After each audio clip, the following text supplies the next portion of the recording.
27 जुलैपासून ते 5 ऑगस्टपर्यंत राज्यात मग जोराचा पाऊस सगळीकडेच पडणार आहे, म्हणून हा अंदाज लक्षात यायचा.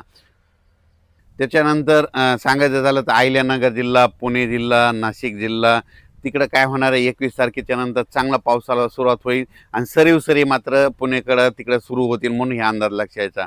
त्याच्यानंतर इकडं सांगली जिल्हा झालं, सोलापूर जिल्हा झालं, लातूर जिल्हा झालं, धाराशिव जिल्हा झालं. जुलैच्या शेवटच्या आठवड्यामध्ये तिकडं पाऊस येणार आहे.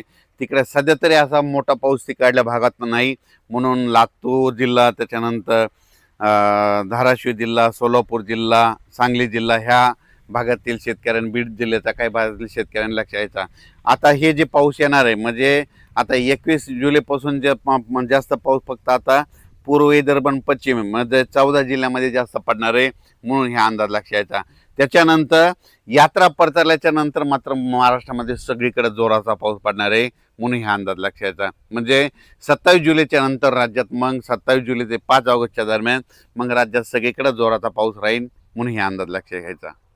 तसेच काही जिल्ह्यामध्ये आणखीन अद्यापही काही काही भागात पाऊस झाला नाही. त्याच्यामध्ये नंदुरबार जिल्हा एक आहे, सोलापूर जिल्हा एक आहे, लातूर जिल्ह्याचा काही भाग आहे, धाराशिव जिल्ह्याचा भाग आहे, बीड जिल्ह्याचा काही भाग आहे, नांदेडचा काही भाग आहे, सांगलीचा काही भाग आहे.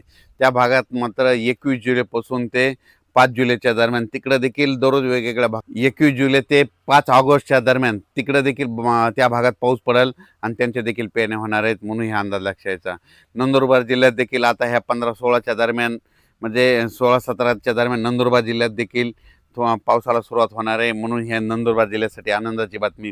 राज्यात मात्र 15 जुलै, 16, 17, 18ला विखुरलेल्या स्वरूपात भाग बदलत पाऊस पडणार आहे. सर्वदूर पडणार नाही, फक्त पाऊस सुरू होणार आहे, एकदम असा बंद पडणार नाही, म्हणून हे अंदाज खास करून अंदाज दिलेला आहे. कारण की प्रसारमाध्यमातून खंड असा शब्द वापरला. तुम्हाला सांगू इच्छितो एकदम खंड म्हणजे की सगळा पाऊस बंद असतो, तसं काही होणार नाही. 15, 16, 17, 18च्या दरम्यान राज्यात परत पाऊस थोडाफार सुरुवात होणार आहे. त्याच्यानंतर काय होणार आहे 21 जुलैपासून ते 5 ऑगस्टच्या दरम्यान राज्यात पुन्हा पाऊस चांगला सक्रिय होणार आहे. 2 चक्रीवादळ येणार आहेत. एक पहिलं चक्रीवादळ येईल, ते काय होईल ते गडचिरोलीकडून पूर्व विदर्भातून लगेच असं पूर्व विदर्भातून पश्चिम विदर्भात जाईल, पश्चिम विदर्भाकडून उत्तर महाराष्ट्राकडे जाईल, उत्तर महाराष्ट्राकडून गुजरातकडे जाऊन धुमाकूळ घालेल. पण ते जात असताना काय होईल महाराष्ट्रात मात्र पाऊस पडेल, म्हणून हे लक्षात यायचं. काही भागात रिमझिम पडेल, काही ठिकाणी जोरात पडेल, म्हणून येते 21 जुलै ते 23-24 पर्यंत त्याचा असर राहील. त्याच्यानंतर परत एकदा पुन्हा आणखीन पाठीमागून एक लो प्रेशर तयार होईल आणि त्याचा पाऊस पुन्हा काय होईल 27 जुलैच्या नंतर ते 27 जुलै ते 5 ऑगस्टच्या दरम्यान